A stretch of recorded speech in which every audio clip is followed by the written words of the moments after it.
તુલસીશ્યામ મંદિર ખાતેથી રાજુ કરપડાની ખેડૂત સંકલ્પ યાત્રા આજથી શરૂ થઈ છે।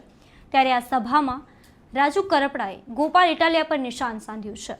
નમસ્કાર, હું છું મમલ। તો આવો સાંભળીએ શું કહી રહ્યા છે રાજુ કરપડા।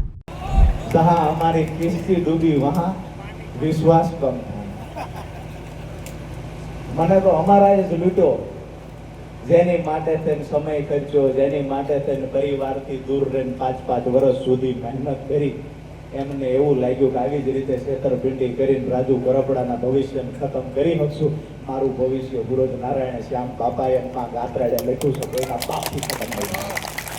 મારું ભવિષ્ય ખેડૂતોએ લખ્યું છે, મારું ભવિષ્ય ખેત મજૂરોએ લખ્યું છે, અને આવનાર સમયમાં તમારો ભાઈ બની હંમેશા તમારી લડાઈમાં ઊભો રહેવાનો છું। જે રીતે ભૂતકાળમાં લડ્યો છું એ રીતે આવનાર સમયમાં લડવાનો છું। તમે જે ખાતરી આપી છે કે રાજુ કરપડાની ભેળા ઊભા છીએ, હું તમને ખાતરી આપું છું, હું કોઈ પણ પ્લેટફોર્મ પર હશું હંમેશા તમારી સાથે ઊભો રહીશ। અને જ્યારે પણ વાત કરશો ત્યારે જેવી રીતે દાતરવડી ડેમની લડાઈ લડવા આવ્યા દિલીપભાઈ એના સાક્ષી છે, હાથમાં પાણીની હંજોળી લઈને જ્યારે હજારો પોલીસ કર્મચારીઓ સામે હતા, હાલવા દેવાની ના પાડતા, મીટર મૂકવાની ના પાડતા, તે દિવસે હાથમાં હંજોળી લઈને કહ્યું હતું મીટર જો મુકાવું નહીં તો સમજજો રાજુ કરપડા મટી ગયો। હાથમાં હંજોળી લઈને પ્રાર્થના કરી હતી અને જે પ્રતિજ્ઞા લીધી હતી એ મુજબ જ્યારે પણ જરૂર પડે દિલીપભાઈનો ને 13 પગલા સમિતિનો ફોન આવ્યો કે રાજુભાઈ ખૂબ પ્રેશર થાય છે, આવી જાવ, એ દિવસે સુરેન્દ્રનગરથી પાછો અહીંયા આવ્યો હતો અને જે કાંઈ કરવાનું થતું હતું એ મુદ્દે લડાઈ લડ્યા, પરિણામ મળ્યું।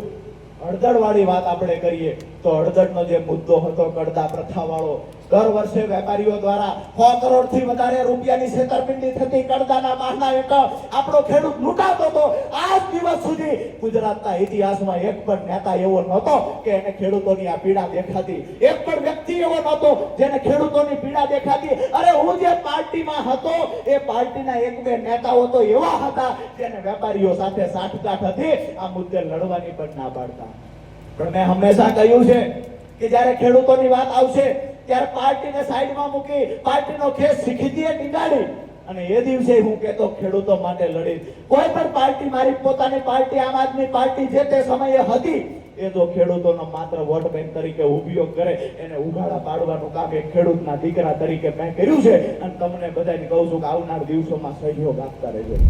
રાજુ કરપડાની વાતથી તમે કેટલા સહેમત છો? કોમેન્ટ કરીને એમને જરૂરથી જણાવજો। અત્યાર માટે બસ આટલું જ। ધન્યવાદ।